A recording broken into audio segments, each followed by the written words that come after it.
Alexander Isak to Liverpool.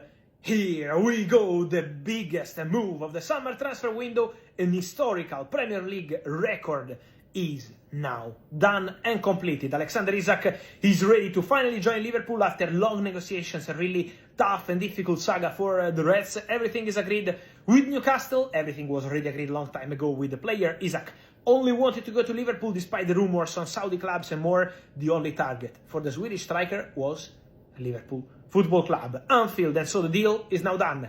Isak to Liverpool. Isak, here we go. Carragher has said something interesting today. He's questioned how Isak and Ugo Ekitike would work together. Now, this is what Jamie has said.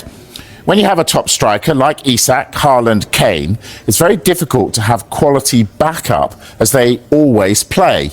80 million is too much to pay for a backup. Where does Ekitike get his minutes in his position, not fudging it by putting him on the left? Hard to play together when you spent 115 million on Wirtz. And yes, we do need to buy attackers. Rob, Jamie's got a point there, hasn't he? Well, he knows his football, Jamie Carragher, and he knows Liverpool better than anybody. Look, he's absolutely right. It feels a bit like fantasy football that Liverpool are playing right now in Arne Slot. Just, if these players are available, go and get them. But as somebody said to me today who's watching this deal from the outside, said, if you can get Alexander Isak, why wouldn't you? Strengthen when you're strong. And these are the reigning Premier League champions. I'm surprised, personally, how many changes Liverpool have made, bringing in Wirtz, bringing in Ekitike, changing both fullbacks after the departure of Trent Alexander-Arnold.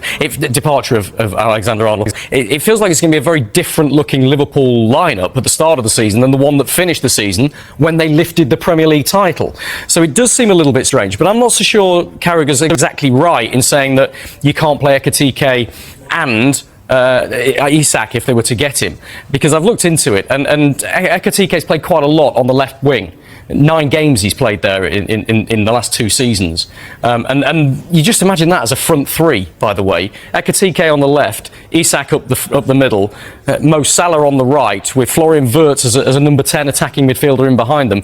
Wow, that could be absolutely explosive. But of course, we also know that Liverpool are going to be competing in 4 different competitions again, so they're going to need those options. We saw Arsenal started the season before last with a lot of striking options, then they got a couple of injuries and suddenly they didn't have any strikers. Liverpool don't want to be in that position. So I would not question Jamie Carragher at all. He knows what he's talking about. He's an expert in this area and the club. But I think this is a statement of intent from Arne Slot and for Liverpool if they can get Isak on top of the business they've already done, and they will find a way, because all of those front players are pretty flexible in where they can play, and boy, what attacking options they would have.